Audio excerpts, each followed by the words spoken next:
ومن سيئات أعمالنا من يهده الله فلا مضل له ومن يضلل فلا هادي له ونشهد أن لا إله إلا الله وحده لا شريك له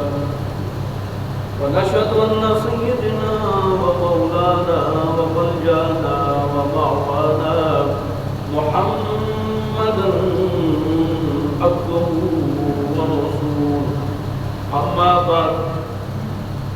أعوذ بالله من الشيطان الرجيم بسم الله الرحمن الرحيم لن ينال الله لحومها ولا دماؤها ولكن يناله التقوى منكم صدق الله العظيم وبلغنا رسوله النبي الكريم ونحن على ذلك لمن الشاهدين والشاكرين والحمد لله رب العالمين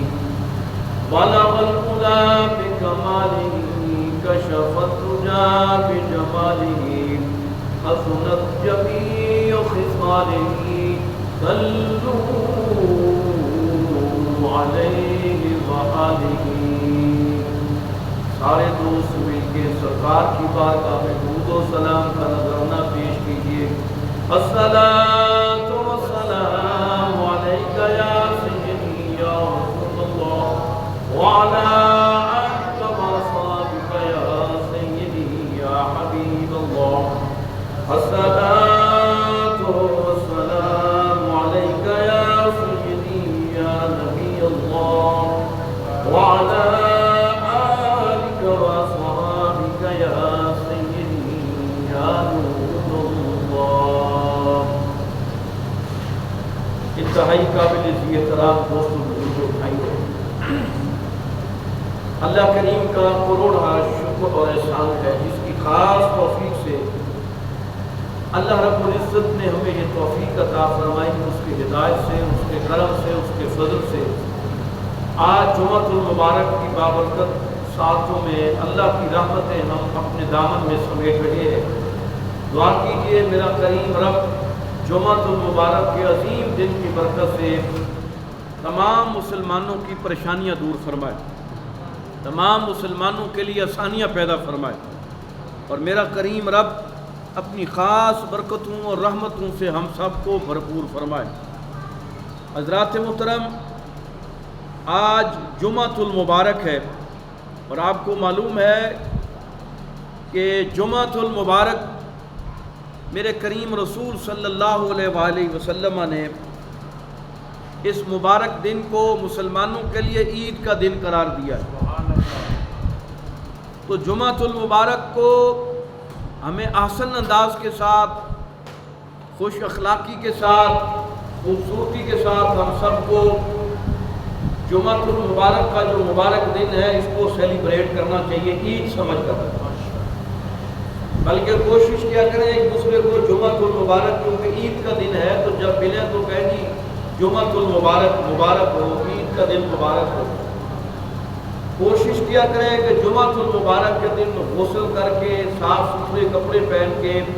باوضو ہو کے خوشبو لگا کے جب گھر سے اللہ کے گھر کی طرف آئیں تو راستے میں درود و سلام اپنے لبوں پر سجاتے ہوئے ہر قدم کے بدلے اللہ کریم نیکیوں سے بھرپور فرماتا ہے اور آپ اندازہ کیجئے گھر سے اللہ کے گھر کی طرف آپ جتنے قدم چل کے آئیں گے درود و سلام پڑھتے ہوئے اللہ تبارک و تعالیٰ آپ کے نامہ اعمال میں ڈھیروں ڈھیر نیکیاں آپ کو عطا فرماتا ہے اور لکھواتا ہے تو کوشش کیا کریں جمعۃ المبارک کو احسن انداز کے ساتھ وقت کی پابندی کے ساتھ مسجد میں آ کے اس کو ادا کیا کریں اور کوشش کیا کریں جمعۃ المبارک کی 14 رکعتیں ہیں کتنی ہیں بولیے کتنی ہیں تو ہمیں 14 ہی پڑھنی چاہیے نہ کہ صرف 2 فرض پڑھ کے ہم جناب ایسے مسجد سے آؤٹ ہوتے ہیں کہ جیسے پتہ نہیں سالہ سال سے جیل میں بند ہے ابھی ہماری رہائی کے آرڈر ہوئے اور قاری صاحب نے جو ہی سلام پھیرا ہے ہماری رہائی کے آرڈر شروع ہو گئے اور ہم ایسے نکلتے ہیں ایک دوسرے کو دھکم پیل اور دھکم جناب دھکے دیتے ہوئے کہ پتہ نہیں کیا ہو گیا، اللہ خیر کرے۔ مسجد سے جب بھی جائیں احترام کے ساتھ جائیں، باوقار انداز کے ساتھ، ایک دوسرے کو دھکے نہ دیتے ہوئے جائیں، تھوڑا سا ٹھہرتے ہیں اگر رش ہوتا ہے تو بعض اوقات یہ ہوتا ہے کہ اسی غلط فہمی میں ایک دوسرے کے جوتے بھی ہم پہن کے چلے جاتے ہیں۔ تو کوشش کیا کریں کہ جمعۃ المبارک کی کتنی رکعتیں ہیں؟ 14 رکعتیں پوری پڑھ کے جایا کریں، مہربانی ہوگی اللہ کریم ہم سب کو جمعۃ المبارک کا کما حق و ادب اور احترام کی توفیق عطا فرمائے۔ حضرات محترم، گزشتہ جمعۃ المبارک کو عرض کیا تھا قربانی کے مسائل کے حوالے سے۔ قربانی کے مسائل ہمارے لیے سیکھنا از حد ضروری ہے، اشد ضروری ہے۔ بہت سارے گھرانے ایسے ہیں جن کو قربانی کے مسائل کا نہیں پتہ، لیکن وہ قربانیاں کر رہے ہیں۔ جب تک قربانی کے مسائل کا علم نہیں ہوگا، ادراک نہیں ہوگا، فہم اور شعور نہیں ہوگا، تو اس وقت تک پھر ہماری قربانی جو ہے رب تعالیٰ کی بارگاہ میں قبول تو درکنار ہماری ہوتی نہیں ہے۔ جب قربانی نہیں ہوگی تو پھر صاف ظاہر ہے کہ جب قبول پھر کیسے ہوگی؟ جب قربانی ہے نہیں ہے تو قبول کیسے ہوگی؟ لہذا ہمیں قربانی کے مسائل سیکھنا ہمارے اوپر یوں سمجھنے فرض ہے، ضروری ہے۔ اگر مسئلوں کا نہیں پتہ، اپنے علاقے کے مسجد جو ہے وہاں قاری صاحب ہو، خطیب صاحب ہو، عالم دین ہو، محلے میں رہتے ہو کوئی بھی مفتی ہو، عالم دین صحیح ہو، جس کو خود بھی قربانی کے مسائل کا پتہ ہو، اس سے جا کے قربانی کے مسائل سیکھنے چاہیے۔ اور ہمارے لوگوں کو کیونکہ شرم محسوس کرتے ہیں کہ نہیں جی بس کیا آپ سیکھیں، اتنی داڑھی ہو گئی ہے، اب کیا ان کے پاس جائیں، وہ کیا کہیں گے، بس وہ ٹھیک ہے اللہ کے نام پہ جانور قربان کرنا ہے نا جی بس قربانی ہو جائے گی، کوئی بات نہیں ہے جناب، ایسا نہیں ہے۔ اللہ رسول نے باقاعدہ قربانی کے مسائل بیان کیے، باقاعدہ قربانی کی فضیلتیں بیان کی ہیں، قربانی کے مسائل بیان کیے، ایک ایک چیز اللہ تبارک و تعالیٰ نے، اللہ کے رسول نے بیان کی ہے۔ اور شریعت کو سیکھنے میں کوئی شرم محسوس نہیں کرنی چاہیے۔ کہیں بھی کوئی مسئلہ ہمیں سیکھنا ہو شرعی حوالے سے، شریعت کی روشنی میں، تو کسی مستند صحیح العقیدہ عالم دین سے جا کے مسئلہ سیکھا جا سکتا ہے، ثواب ہوتا ہے۔ اب ہمارے پاس تو بہت سارے ذرائع بھی ہیں مسائل سیکھنے کے حوالے سے، بڑے بڑے جید مفتیان کرام صحیح العقیدہ لوگوں کے جناب بیانات بھی موجود ہیں۔ ہر گلی محلے میں کوئی نہ کوئی ایک ایسا عالم دین صحیح العقیدہ موجود ہوتا ہے، ورنہ پچھلے زمانے میں آپ تاریخ پڑھیں، یہ 300 سال پہلے کی پڑھ لیں آپ، 1400 سال پہلے نہ ہی جائیں، اتنے وسائل اور اتنے ذرائع علم سیکھنے کے نہیں ہوتے تھے۔ اور 1400-1300 سال پہلے جائیں تو وہاں تو لوگ ہزاروں کلومیٹر کا سفر طے کر کے، 500 600 کلومیٹر کا فاصلہ طے کر کے اونٹوں پہ پیدل جناب جاتے تھے، صرف ایک شریعت کا مسئلہ سیکھنے کے لیے، کہ کہیں ایسا نہ ہو کہ میں یہ شریعت کا مسئلہ نہ سیکھ سکوں اور میری موت آ جائے اور قیامت کے دن کوئی سے پوچھا جائے پھر کہ تم نے یہ جو کام کیا تھا یہ تو غیر شرعی تھا، تم نے شریعت کا مسئلہ سمجھ کے کیا تھا، تم نے اس کو شریعت سمجھ کے کیا تھا، فرض سمجھ کے کیا تھا، لیکن اس کے احکامات یہ تھے، حدود و قیود یہ تھی، تم نے اس پہ عمل نہیں کیا، نہ تم نے سیکھا ہے، تو لہذا تمہارا یہ کام کس کام کا ہے؟ ہمیں تو اس کام کی کوئی جناب اس کی وقت نہیں ہے، کوئی تیرے نامہ اعمال میں اس کا اجر اور ثواب نہیں لکھا گیا۔ تو کوشش کیا کریں کہ دینی مسائل، خاص کر اس طرح کے جو احکامات ہوتے ہیں، قربانی کے مسائل ہیں، زکوٰۃ کے مسائل ہیں، عشر کے مسائل ہیں، نکاح کے مسائل ہیں، طلاق کے مسائل ہیں، یہ بنیادی مسائل ہیں، ہمیں سیکھنا چاہیے۔ ہمارے پاس تو وقت ہی نہیں ہے دین سیکھنے کے لیے کہ ہم دین سیکھیں، وقت نہیں ہے ہمارے پاس، اور سارے کاموں کے لیے وقت ہوگا، اگر نہیں ہے تو صرف دین سیکھنے کے لیے نہیں۔ اور پھر اس کا نتیجہ یہ نکل رہا ہے کہ بہت سارے گھر ایسے ہیں، بہت سارے گھر ایسے ہیں، میں آپ کو مثالیں دے سکتا ہوں، آپ کے محلے میں آپ کو دلوا سکتا ہوں، بہت سارے گھر ایسے ہیں، اگر میں مسئلے کو بیان کر لوں تو آپ کو معلوم ہوگا کہ بہت سارے گھروں میں طلاق ہو چکی ہے ہمارے مختلف کلمات کی وجہ سے، لیکن ہمیں کیونکہ علم نہیں ہوتا اور ہم جناب وہ میاں بیوی اکٹھے رہ رہے ہوتے ہیں، اور پھر وہ جناب حرام کاری کے مرتکب ہو رہے ہوتے ہیں، اور جو نسل پیدا ہو رہی ہوتی ہے وہ حرام کی نسل ہوتی ہے۔ جب طلاق ہو گئی میاں بیوی میں تو ہمیں پتہ ہی نہیں ہے، نکاح کے بارے میں ہمیں نہیں پتا بنیادی چیزیں کیا ہوتی ہیں۔ اسی طرح قربانی کے مسائل کے حوالے سے سالہ سال سے وہ قربانی کر رہے ہیں، مسائل کا نہیں پتا، بس اس کے پاس پیسے تھوڑے بہت ہیں یا گھر کے 10-12 افراد ہیں، مل جل کے چندہ کر کے جناب قربانی کا جانور لے آتے ہیں اور کسی سے منسوب نہیں کرتے، بغیر منسوب کیے وہ قربانی کر رہے ہیں جناب کہ جی ہم ہر سال جناب گھر کے 8 افراد ہیں، 15 افراد ہیں، ہم قربانی کرتے ہیں۔ جی یہ نہیں پتا کہ قربانی واجب کس پہ ہے، قربانی کرنی کس کو چاہیے، واجب کس پہ ہوتی ہے، کس پہ نہیں ہوتی،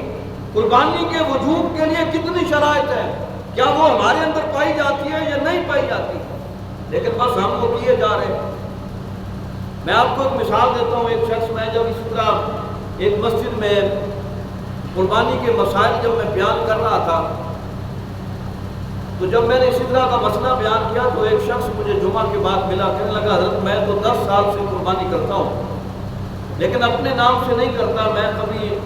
اپنی امی کے نام پہ کر دیتا ہوں، کبھی والد کے نام پہ کر دیتا ہوں، کبھی سرکار کے نام پہ کر دیتا ہوں، کبھی کسی صحابی کے نام پہ کر دیتا ہوں،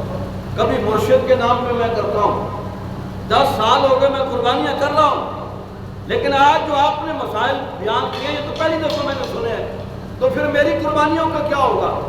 میں خود صاحب نصاب تھا خود، لیکن میں نے اپنی قربانی نہیں کی، میں پیسہ ہونے کی وجہ سے، صاحب نصاب ہونے کی وجہ سے قربانیاں کرتا رہا، میں اپنی نہیں کی، دوسروں پہ میں جناب والدین کے نام پہ کرتا رہا، مرشد کے نام پہ کرتا رہا، سرکار کے نام پہ کرتا رہا، تو پھر میری قربانیوں کا کیا ہوگا؟ یہ مسئلہ ہے نا جی، کیوں جی؟ یہ پیسہ ہوتا ہے، کہتے ہیں چلو ٹھیک ہے جی میں آج اس سال امی کے نام پہ کر دینا، اگلے سال ابو کے نام پہ کر دینا، اس کو اگلے سال پھر سرکار کا نام، پھر صحابہ کا نام، اس طرح جناب یہ سرکار سے شروع ہوتے ہیں، صحابہ پھر اولیاء اللہ، پھر ماں باپ، اس طرح ترتیب رکھتے ہیں، لیکن وہ خود کیونکہ صاحب نصاب ہوتا ہے اپنی نہیں کرتا، وہ صرف عقیدت کی بنا پہ، محبت کی بنا پہ کہ یار نہیں میں اپنی نہیں کرتا، پہلے میرے سرکار۔ اور مولا علی شیر خدا رضی اللہ تعالی عنہ ساری زندگی 2 قربانیاں کرتے تھے، ایک اپنی طرف سے کرتے تھے، سب سے پہلے اپنی طرف سے، اور دوسری قربانی ساری زندگی سرکار کے نام پہ فرمایا کرتے تھے۔ یہ مولا علی شیر خدا کا یہ طریقہ رہا الحمدللہ، اور بہت سارے صحابہ کرام کو میں نے پچھلے جو میں کہا تھا کہ پہلے اپنی قربانی کرتے تھے، اگر صاحب نصاب ہوتے تھے، ہاں اگر اللہ پیسے زیادہ دیتا تھا، دوسری قربانی خریدنے کے پیسے بھی ہوتے تھے تو دوسری قربانی خرید کر پھر وہ سب سے پہلے وہ سرکار کے نام پہ قربانی کیا کرتے تھے، لیکن سب سے پہلے شریعت میں عقیدت نہیں دیکھی جاتی کہ جی میری عقیدت ہے جی میں اپنا پہلے نہیں، پہلے سرکار کا نام کروں گا، نہیں جی صحابہ کرام کیونکہ اعلیٰ افضل ہے مجھ سے تو میں ان کے نام پہ قربانی کروں گا، میں کون ہوتا ہوں کہ پہلے اپنی کروں؟ نہیں، شریعت میں عقیدت نہیں دیکھی جاتی، شریعت میں شریعت کا حکم قرآن اور حدیث میں کیا ہے وہ دیکھا جاتا ہے کہ اللہ رسول نے قرآن میں، حدیث میں رسول اللہ نے کیا ارشاد فرمایا ہے، ہمیں قرآن اور حدیث کے احکامات کو فالو کرنا ہوگا، نہ کہ عقیدت کو فالو کرنا ہوگا۔ اب بہت سارے ایسے، اب اس کا حل پتہ کیا ہے؟ 10 سال آپ نے قربانی کی ہے، 15 سال قربانی کی ہے، لیکن اپنی نہیں کی، اپنی یا 1 سال کی ہے یا 2 سال کی ہے، اپنا خود صاحب نصاب تھا لیکن دوسروں کے نام پہ کرتا رہا، اب اس کا کفارہ فقہا نے یہ بیان کیا ہے کہ جب پتہ چل جائے کہ میں خود صاحب نصاب تھا، میں اپنی نہیں کر سکا، میں دوسروں کے نام پہ کرتا رہا ہوں،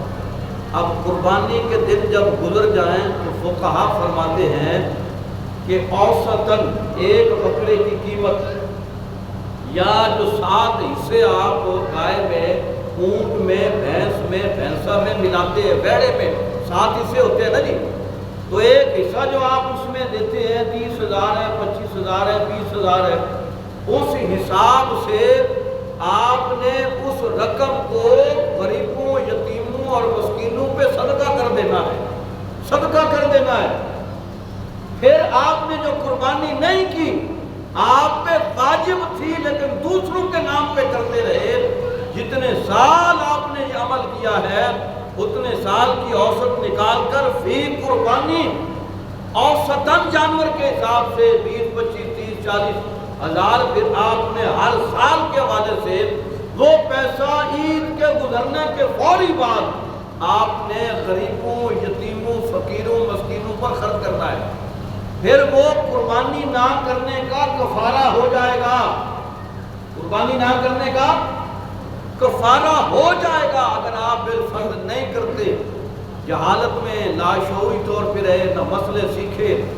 تو پھر قیامت کے دن اس کی پکڑ ہوگی، آپ نے واجب تھی قربانی نہیں کی تو واجب کا انکار کرنے والا جب واجب کو چھوڑنے والا سخت گناہ گار ہے، بعض تو کہتے ہیں گناہ کبیرہ کا مرتکب ہوتا ہے، تو قیامت کے دن پھر ایک ایک گناہ کی پکڑ ہوگی۔ تو قربانی کے ان مسائل کو سیکھنا بڑا ضروری ہے۔ اب بہت ساری چیزیں یاد رکھیے، اللہ کے رسول صلی اللہ علیہ وسلم نے قربانی کے جانوروں کی عمریں بیان کی ہیں،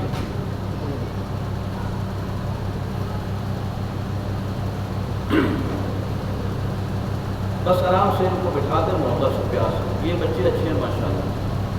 قربانی کے جانوروں کی عمریں بیان کی ہیں، کتنی؟ اونٹ 5 سال، اونٹ کی عمر کتنی ہونی چاہیے؟ بولیے کتنی؟ اونٹ کے لیے 5 سال کا ہونا لازم ہے، گائے بھینس کٹا بیڑا اس کے لیے 2 سال کا ہونا ضروری ہے۔ کتنا؟ کتنے سال کا؟ 2 سال کا۔ 2 سال کا عمر کے حساب سے بتا رہا ہوں کہ گائے کے لیے بیڑے کے لیے بھینس کے لیے کٹے کے لیے کتنی عمر کا ہونا ضروری ہے؟ کتنا؟ اور بکری چھترا دمبا لیلا بکرا اس کے لیے 1 سال، کتنا؟ بولیے کتنا؟ بعض اوقات ایسا ہوتا ہے کہ دمبا ہوتا ہے 6 مہینے کا، کتنے سال کا؟ 6 مہینے کا، لیکن وہ ماشاءاللہ اچھا خاصا پلا ہوا ہے، موٹا تازہ ہے، اور وہ لگتا ایسے ہے کہ یہ سال تو ود ہی ہونا ہے، دکھنے میں سال سے زیادہ معلوم ہوتا ہے یا سال کا معلوم ہوتا ہے، تو شریعت نے اس بات کی بھی اجازت دی ہے کہ 6 مہینے کا دمبا ہو لیکن پلا ہوا ہو، موٹا تازہ ہو، دکھنے میں 1 سال یا اس سے زائد کا لگتا ہو تو اس کی قربانی بھی ہو جاتی ہے، اس کی قربانی بھی بولیے اس کی قربانی بھی ہو جاتی ہے۔ لیکن آج کل ہمارا کیونکہ ایک رواج ہے، ایک نشانی بھی رکھی گئی ہے بزرگوں نے کہ بکرے کے لیے چھترے کے لیے یہ 2 دانت کا ہونا ضروری ہے، کتنا؟ اور 4 دانت، بڑے جانور 4 دانت کے لیے دانتوں کا ہونا یہ ایک نشانی تو ہے، لیکن سب سے بنیادی جو چیز ہے وہ آپ نے عمر دیکھنی ہے۔ کیا دیکھنی ہے؟ بڑے جانور کی عمر اگر 2 سال ہے، اگر دانت بالفرض نہیں ہے تو قربانی ہو جائے گی۔ ذہن نشین رکھیے بات، یہ صرف دانت قربانی نشانی کے لیے کہ اتنی عمر میں اتنے دانت ہو جاتے ہیں، اگر بالفرض نہیں ہے اور جس سے آپ جانور خرید رہے ہیں وہ کہتا ہے جی یہ 2 سال سے بھی زیادہ کا ہے، تو پھر آپ وہ جانور خرید کے قربانی کر سکتے ہیں، قربانی جائز ہے۔ اسی طرح 1 سال کے بکرے چھترے کے لیے بھی یہی حکم ہے کہ عمر اگر اس کی پوری ہے، سال ہو گیا ہے پورا اس پہ یا کچھ دن اوپر ہو گئے ہیں، دانت نہیں بھی ہیں اگر بالفرض، بعض اوقات نہیں ہوتے یا کسی وجہ سے ضائع ہو جاتے ہیں، تو دانت کا ہونا یہ قربانی کے لیے لازم نہیں ہے کہ اتنے ہوں گے تو قربانی ہوگی، ادروائز قربانی نہیں ہوگی۔ قربانی کے لیے شرط یہ ہے عمر کا ہونا۔ بڑے جانور کے لیے اونٹ کے لیے 5 سال، گائے بھینس کٹے بیڑے کے لیے 2 سال، بکرے چھترے دمبے اور بکری کے لیے کتنی عمر ہے؟ 6 کتنے؟ 1 سال۔ کتنی عمر ہے؟ 1 سال۔ اور یاد رکھ لیجئے کہ جب ہم قربانی کرتے ہیں یوں سمجھیے کہ ہم یہ اللہ کی بارگاہ میں تحفہ بھیج رہے ہیں۔ کیا بھیج رہے ہیں؟ بولیے کیا بھیج رہے ہیں؟ تو کسی کو آپ تحفہ جو دیتے ہیں تو کیا لولا لگڑا دیتے ہیں یا پھٹا پوانا دیتے ہیں؟ کیوں جی؟ دوست کو تحفہ دینا ہو، تحفہ خریدتے ہیں اچھا اپنی ہمت کے مطابق، اور باقاعدہ اس کی خوبصورت پیکنگ کرتے ہیں کہ نہیں؟ اور اس کے اوپر پھر کوئی بتیاں بھی لگاتے ہیں، گلاب کے پھول بھی لگاتے ہیں، کوئی جملے بھی لکھتے ہیں کہ نہیں؟ تاکہ جس کی بارگاہ میں تحفہ پیش کیا جا رہا ہے، دوست کی بارگاہ میں، جب وہ دیکھے تو اوپر فرنٹ ہی دیکھ کے خوش ہو جائے کہ ماشاءاللہ فرنٹ اتنا خوبصورت ہے، اندر تحفہ بھی بہت خوبصورت ہوگا۔ تو لہذا قربانی کا جو جانور ہے یہ اللہ کی بارگاہ میں تحفہ ہے۔ سنت ابراہیمی تو ہے ہی سنت ابراہیمی اور رسول اللہ کی سنت ہے، لیکن یہ اللہ کی بارگاہ میں تحفہ بھی ہے۔ تو اللہ کے رسول نے فرمایا اگر اللہ کی بارگاہ میں تحفہ بھیجنا ہے تو کم از کم تحفہ اتنا خوبصورت ہو کہ اللہ تبارک و تعالیٰ اور اس کے محبوب بھی خوش ہو جائے کہ باجی ماشاءاللہ تحفہ بھیجا ہے، جانور کی شکل میں تو بڑا خوبصورت ہے، بے عیب جانور، اس میں کوئی عیب نہیں ہونا چاہیے، کوئی عیب، بے عیب جانور اللہ کی بارگاہ میں قربان کرنا ہے، عمر پوری ہو، بے عیب ہو، خوبصورت ہو، موٹا تازہ ہو، پلا ہوا ہو، اگر وہ آپ اللہ کی راہ میں قربان کریں گے تو پھر ایسا جو جانور ہوتا ہے جب ذبح کرتے ہیں تو اس کا جو خون ہے وہ اس کا قطرہ خون کا زمین پر بعد میں گرتا ہے، اللہ تبارک و تعالیٰ اس جانور کو بھی قبول کر لیتا ہے اور جو قربانی کر رہا ہے اللہ کریم اس کے گناہوں کو بھی معاف فرما دیتا ہے۔ تو کوشش کریں اگر کسی کو اللہ نے صاحب نصاب، زکوٰۃ کے لیے یہ ہوتا ہے کہ سال کا پورا ہونا لازم ہے، سال گزر جائے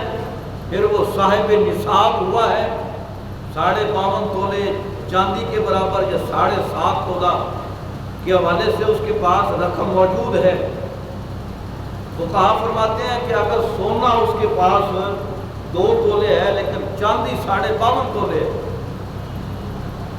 سال گزرنے کے بعد حاجت اصلیہ کہتے ہیں ضروریات زندگی میں جو چیزیں استعمال ہوتی ہیں وہ نکال کر باقی جو بچتا ہے اس کا حساب لگا لے، 52.5 تولہ چاندی، یہ زکوٰۃ کا نصاب بتا رہا ہوں کہ وہ سال کے بعد حساب کرے کہ میرے پاس اب 1.5 لاکھ روپیہ بچ گیا ہے تو پھر اس پر 2.5% کے حساب سے زکوٰۃ فرض ہے، واجب ہے کہ وہ زکوٰۃ دے۔ اور سورہ توبہ کے اندر 8 لوگ بیان کیے گئے جن کو زکوٰۃ دی جا سکتی ہے، خیر یہ ایک الگ ٹاپک ہے لیکن برسبیل تذکرہ آ گیا ہے۔ لیکن قربانی کے لیے تھوڑا فرق یہ ہوتا ہے کہ قربانی کے 3 دن ہیں، کتنے؟ کون سے؟ یہ پریشان ہو گئے، 10 11 12 زندہ باد، یہ دیکھو نا حضرت ماشاءاللہ، 10 ذی الحج، 11 ذی الحج اور بولو اب تو بولو سارے، 12 ذی الحج، کتنے دن ہو گئے؟ یہ 3 دن قربانی، بعض ایک شوشہ لوگوں نے چھوڑا ہوا ہے یہ 4تھا دن بھی قربانی کا ہوتا ہے، 4 دن ہوتے ہیں، نہیں، شریعت کی روشنی میں، قرآن و حدیث کی روشنی میں، قرآن و سنت کی روشنی میں، رسول اللہ کے احکامات کی روشنی میں قربانی کے 3 دن ہیں، کتنے دن ہیں؟ 10 11 اور 12، اور آخری جو دن ہے وہ غروب آفتاب سے پہلے، یہ نہیں ہے کہ سورج غروب ہو جائے اور مغرب کے بعد بھی لوگ قربانی کر رہے ہیں، اگر سورج تیسرے دن غروب ہو گیا آپ نے قربانی کی، آپ کی قربانی نہیں ہوگی، قربانی کے لیے 3 دن شرط ہے، تیسرا جو دن ہے وہ غروب آفتاب سے پہلے قربانی کر سکتے ہیں، لیکن کریم رسول صلی اللہ علیہ وسلم نے فرمایا بعض اوقات یہ ہوتا ہے کہ یار چلو بچے ہیں کھیل رہے ہیں 2 دن اور کھیل رہے ہیں، ایک کھلونا بنا لیتے ہیں نا جانور کو کہ بچے ہیں دل لگا ہے چلو یار پہلے دن نہیں کرتے دوسرے دن بھی نہیں کرتے چلو آخری دن کر لیں گے، لیکن میرے کریم رسول صلی اللہ علیہ وسلم نے فرمایا قربانی کے 3 دن ہیں اور ان 3 دنوں میں سب سے افضل ترین دن ہے وہ پہلے دن کا دن ہے، کہ پہلے دن اگر قربانی کریں گے آپ کو مسئلہ نہیں ہے، کوئی مسئلہ نہیں ہے تو پھر پہلے دن قربانی کریں، یہ محض اس وجہ سے کہ بچوں کو کھلونا ہے 2 دن بچے اور کھیل دیں جانور کے ساتھ، ترا پھر آ رہے ہیں سیر کروا لیں، نہیں، یہ کوئی شرعی مسئلہ نہیں ہے کہ جس وجہ سے آپ لیٹ کر دیں قربانی کو، بلکہ افضل ترین قربانی، افضل ترین جو دن ہے وہ کون سا دن ہے؟ وہ پہلا دن ہے۔ کون سا دن ہے؟ بولیے کون سا دن ہے؟ وہ پہلا دن ہے۔ اب ایک اور مسئلہ سن لیں کہ خصی جانور کی قربانی سب سے افضل ہے۔ خصی جانور کی قربانی، بولیے خصی جانور کی قربانی سب سے افضل ہے۔ میرے کریم رسول صلی اللہ علیہ وسلم اسے پسند فرماتے تھے۔ بعض اوقات جانور ایسا ہوتا ہے نہ وہ ہی میں ہوتا ہے نہ شی میں، ہجڑا ہوتا ہے، یہ ہوتے ہیں خاص کر یہ چھکروں بکروں کے اندر، تو بڑوں کو پتہ چل جاتا ہے کہ یہ نہ ہی میں ہے نہ شی میں ہے، تو ہجڑا جانور کی قربانی نہیں ہے۔ ہجڑا جانور کی وہ کیونکہ عیب ہے، تو بے عیب جانور کی قربانی ہے، عیب دار قربانی، عیب دار جانور کی قربانی نہیں ہے۔ اگر کسی جانور کے کان پیدائشی ہے نہیں، پیدائشی ہے نہیں، اگر کسی جانور کے پیدائشی کان نہیں ہے تو قربانی نہیں ہوگی۔ پیدائشی کان اگر بعض اوقات نہیں ہوتے، جی کان ہے نہیں جانور کے، لیکن ہم پھر وہ بھی قربان کر دیتے نہیں جی بس کان ہی نہیں ہے اور وہ سارا ٹھیک ہے، نہیں، یہ کیونکہ عیب ہے۔ اگر کسی بندے کے کان نہ ہو تو عیب ہے کہ نہیں ہے؟ جی وہ بندہ سلامت نہیں ہے، عیب ہے کہ کان نہیں ہے۔ اسی طرح کان ایک جسم کا حصہ ہے، وہ جانور ہو یا انسان ہو، اس وجہ سے اگر کسی جانور کے پیدائشی کان نہیں ہے تو پھر قربانی، بولیے قربانی نہیں ہوگی۔ ہاں البتہ دوسرا ایک جانور ہے جس کے پیدائشی سینگ نہیں ہے۔ سینگ یہ اضافی ایک ہے، اللہ نے جانور کو سینگ ایک اضافی دیے ہیں حفاظت کے لیے، کہ جانور اپنی ان سینگوں سے حفاظت کرتا ہے، ہوتی ہے نا حفاظت۔ لہذا اگر کسی جانور کے پیدائشی سینگ نہیں ہے تو پھر قربانی کیا ہے؟ جائز ہے، ہو جائے گی۔ لیکن اگر سینگ ہے اور وہ جڑ سے ٹوٹا ہوا ہے، سینگ تھا لیکن جڑ سے ٹوٹ گیا، تو جڑ سے ٹوٹے ہوئے جانور کی بھی قربانی، اب یہ عیب اس میں پیدا ہو گیا۔ کیا ہو گیا؟ ہاں سینگ ہے لیکن اوپر کا جو خول ہوتا ہے وہ نکل گیا۔ بعض اوقات نا سینگوں کے اوپر ایک اور خول سا چڑھا ہوتا ہے، بعض اوقات وہ خول اتر جاتا ہے یا ٹوٹ جاتا ہے۔ سینگ کے اوپر اگر خول چڑھا ہوا ہے تو پھر قربانی ہو جاتی ہے۔ قربانی، بولیے قربانی ہو جاتی ہے۔ اگر کسی جانور کے کان ہیں، پیدائشی کان ہیں، بعض اوقات بڑے بڑے کان ہوتے ہیں جانوروں کے، ہوتے ہیں نا جی لیلے بکرے چھترے کے بڑے کان ہوتے ہیں، اگر مثال کے طور پہ کان ہے 3 انچ، کتنا ہے؟ 1 انچ کٹا ہوا ہے تو تیسرا حصہ کٹ گیا نا۔ کسی جانور کا کان تھا 3 انچ، تیسرا حصہ کٹ گیا، وہ کٹا ہوا اس کا ہے یہ کان، وہ تیسرا حصہ کٹے ہوئے جانور کی قربانی بھی نہیں ہوگی، بولیے قربانی بھی نہیں ہوگی۔ اور آج کل کیونکہ سائنٹیفک دور ہے اور ہم پاکستان میں نہیں رہتے، ہم فراڈستان میں رہتے ہیں، ہر بندہ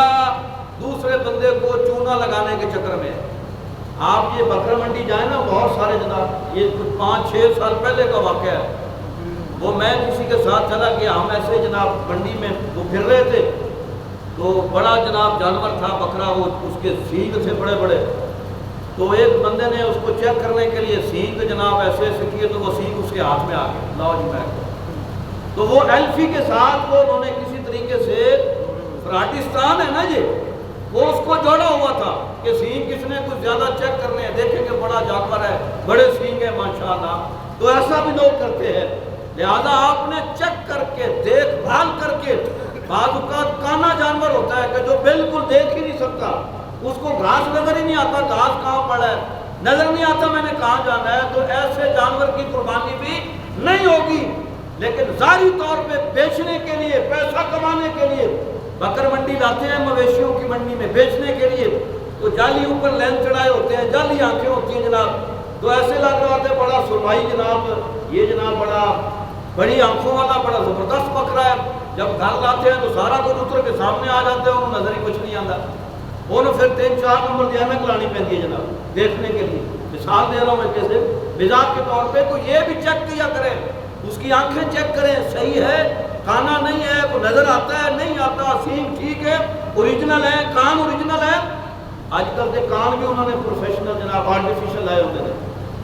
کسی جانور دے کان جناب تازہ تازہ کسی کو ہویا ہوتا ہے وہ پھڑ کے تو لا کے جناب صوفی صاحب ہے کام بھی ہو رہے ہیں۔ لہذا کان چیک کریں، سینگ چیک کریں، آنکھیں چیک کریں۔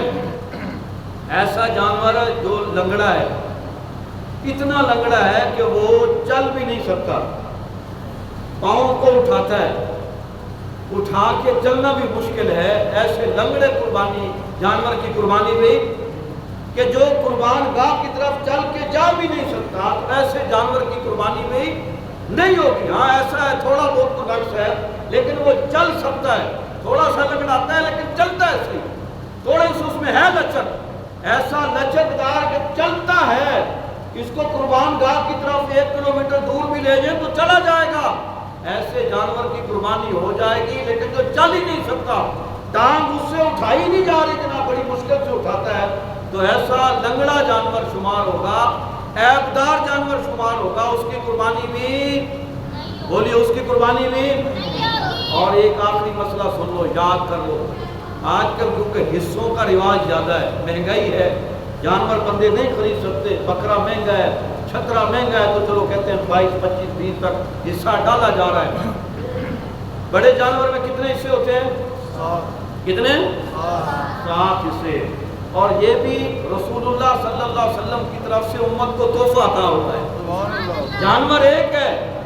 اس کا سر ایک ہے، دماغ ایک ہے، لیکن قربان جو رسول اللہ، دیکھو نا یہ مختار ہونے کی نشانی ہے نا، کہ اللہ تبارک و تعالیٰ نے اختیار دیا ہوا ہے کہ جانور ہے ایک ہے بڑا، تو میرے کریم رسول نے فرمایا اس ایک جانور میں ایک قربانی نہیں ہے، فرمایا اس میں 7 قربانیاں رکھ دی گئی ہے، 7 قربانیاں۔ یہ بھی رسول اللہ کا اختیار ہے، امتیاز ہے، خصائص میں سے یہ بات شامل ہے۔ اگر 7 حصے ہم نے ملائے، ہر بندے نے حصہ ملایا ہے، اور یاد رکھ لو کہ جس طرح قربانی کے جانور کے لیے بے عیب ہونا ضروری ہے، اس طرح جس مال سے قربانی کا جانور خرید رہے ہیں اس کا بے عیب ہونا بھی ضروری ہے۔ مال رزق حلال ہونا چاہیے۔ سود کے پیسوں سے خریدا گیا بکرا اس کی قربانی نہیں ہوگی۔ حرام کے پیسوں سے بکرے خریدے، بیڑے خریدے، دمبے خریدے، چھترے خریدے، قربانی، سارے بولو قربانی، حرام کے پیسوں سے قربانی نہیں ہوتی، سود کے پیسوں سے قربانی نہیں ہوتی۔ شراب کو بیچتا ہے، رنڈیاں نچواتا ہے، پیسے آمدن ہوتی ہے کہ چلو قربانی کر دیتا ہوں، اللہ کے رسول نے فرمایا نہیں، قربانی کے لیے شرط یہ ہے کہ مال ہو لیکن وہ مال رزق حلال سے کمایا گیا ہو۔ حرام مال سے قربانی، اگر بالفرض 6 بندوں نے رزق حلال سے حصہ ڈالا ہے، 7واں بندہ پتہ ہے ہمیں کہ اس کا جو پیسہ ہے اس کی کمائی حرام کی ہے، سود کی ہے، یا شراب بیچتا ہے، یا نجائز یہ پراپرٹی ڈیلر ہے، نجائز پلاٹوں پہ قبضے کرتا ہے، قبضہ مافیا ہوتے ہیں نا ایسے، آپ کو پتہ ہے سارا معلوم میں ہوتے ہیں، گلی معلوم میں کئی ایسے لوگ ہیں جو سود کھاتے ہیں، کئی ایسے لوگ ہیں بولی والی کمیٹی کھاتے ہیں، ہم اس کو بھی نہیں سمجھتے، موجے کر رہے کھا رہے، ٹھیک ہے، مولویوں کو کیا پتا، یہ مولوی تو ایسے کہتے رہتے، نہیں یہ مولوی کی بات نہیں بتا رہا، اگر مسلمان ہو سچے پکے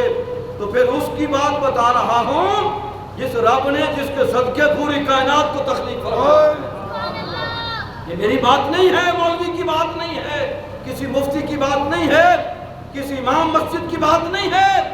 یہ آمنہ کے لال کی بات بتا رہا ہوں، آمنہ کے لال کے رب کی بات بتا رہا ہوں۔ اگر اس میں تھوڑا سا بھی شک کرو گے تو پھر دائرہ اسلام سے بھی خارج ہو جاؤ گے۔ اگر 6 حصے حلال کے ہیں، 7واں حصہ کسی نے ڈال دیا حرام کا، تو کسی کی بھی قربانی نہیں ہوگی۔ ایک بندہ کہ حضرت میرا تو مال رزق حلال تھا، میرا کیا قصور ہے؟ میں نے تو رزق حلال سے کمایا تھا، صاحب نصاب ہوا حصہ ڈال دیا، میرا کیا قصور ہے؟ اب یہ پانی میرے پاس ہے، صاف ہے، بولیے شفاف ہے، پاک ہے، اگر اس میں شراب کا قطرہ ڈال دوں تو یہ پاک رہے گا؟ قطرہ ایک ہے، یہ تو بھرا ہوا ہے، حضرت ایک قطرہ ڈالا ہے، یہ تو بھرا ہوا تھا، یہ تو تھوڑا سا کم ہے، یہ تو فل گلاس ہے، یہ تو حلال پاکیزہ پانی تھا، ایک قطرہ شراب کا یا پیشاب کا ڈالا ہے تو ناپاک کیسے ہو گیا؟ جس طرح صاف ستھرے پانی میں پوری دیگ بھری ہوئی ہو، ایک قطرہ پیشاب کا ایک قطرہ شراب کا ڈال دے تو وہ سارے کا سارا پاکیزہ پانی بھی آب زمزم بھی ہو تو حرام ہو جاتا ہے۔ اسی طرح 6 بندوں نے حلال کا رزق ہے، 7ویں نے جناب حرام کے رزق سے قربانی میں حصہ ڈالا ہے تو کسی کی بھی نہیں ہوگی۔ یہ شرعی مسئلہ ہے، اتھینٹک بات کر رہا ہوں، لہذا کوشش کیا کریں تھوڑی سی، میں یہ نہیں کہتا تحقیق کیا کریں، انویسٹیگیشن کریں کہ پیسے کتوں آئے، نہیں پتہ ہوتا ہے سب کو، بہت سارے لوگوں کو آمدن کا پتہ ہوتا ہے، کون کہاں جاب کرتا ہے، کس شعبے میں کرتا ہے، اس کی آمدن کے ذرائع کیا ہیں، اب تو کوئی چیز چھپی نہیں رہتی، پتہ ہوتا ہے، تو احتیاط کرنی ہے، ان لوگوں کو بڑی قربانی میں شامل کرنا ہے جن کا پتہ ہو کہ ان کے جو آمدنی کے ذرائع ہیں وہ حلال ذرائع ہیں، وہ حرام کے نہیں ہیں۔ دوسری بات مسئلہ سن لیں، اگر 6 بندوں نے حصہ ڈالا ہے، ان کی نیت ہے قربانی کرنے کی، 7واں اس نیت سے ڈال رہا ہے کہ چلو قربانی نہ سے گوشت تو آئے گا جس کے تکے کباب بنا کے کھاؤں گا، موج کروں گا 3-4 دن 5 دن ہفتہ، تو یاد رکھیے 6 بندوں نے قربانی کی نیت سے حصہ ڈالا تھا، 7ویں نے اس نیت سے حصہ ڈالا کہ گوشت آئے گا، قربانی کی نیت نہیں ہے، ویسے انجوائمنٹ کے لیے حصہ ڈال دیا، تو یاد رکھیے کسی کی بھی قربانی نہیں ہوگی، کسی کی بھی، بولیے کسی کی بھی قربانی نہیں ہوگی۔ تو قربانی کے لیے یہ بنیادی شرائط کچھ چیزیں مسائل تھے،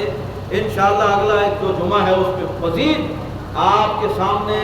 بہت ساری باتیں عرض کی جائیں گی۔ یاد رکھیے حاجت اصلیہ سے مراد وہ چیزیں ہوتی ہیں کہ قربانی کے اگر 3 دن ہیں اور آپ صاحب نصاب ہو گئے، صاحب نصاب سے یہ مراد ہے آپ کا کوئی مکان ہے کرائے پہ ہے، اس مکان کا حساب لگانا ہوگا، اس کو بیچوں تو کتنے پیسے بنیں گے، اس پہ بھی قربانی ہے، دکان ہے کرائے پہ ہے، اس کا حساب لگانا ہوگا کہ اس کے کتنی آمدن کتنے پیسے، اس پہ قربانی ہے، گھر میں بہت ساری چیزیں اضافی ہوتی ہے، بندوں نے 2-2 4-4 موبائل رکھے ہوتے ہیں جن کی ضرورت نہیں ہے اس وقت، ویسے فارمیلٹی کے لیے رکھے ہوئے،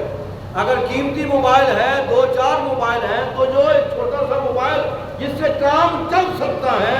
اس سے باقی جتنے موبائل ہیں، جتنے گھر میں LCDs پڑی ہوئی ہیں، جتنے گھر میں ٹی وی پڑے ہوئے ہیں،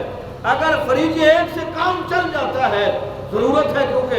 اگر اضافی فریج پڑا ہوا ہے، کپڑے اضافی پڑے ہوئے ہیں، کوئی دلہن ہے، کوئی نئی نویلی دلہن آئی ہے، بہت سارے کپڑے ایک دن پہن دیے اضافی ہوتے ہیں، اس کا سارا حساب کر کے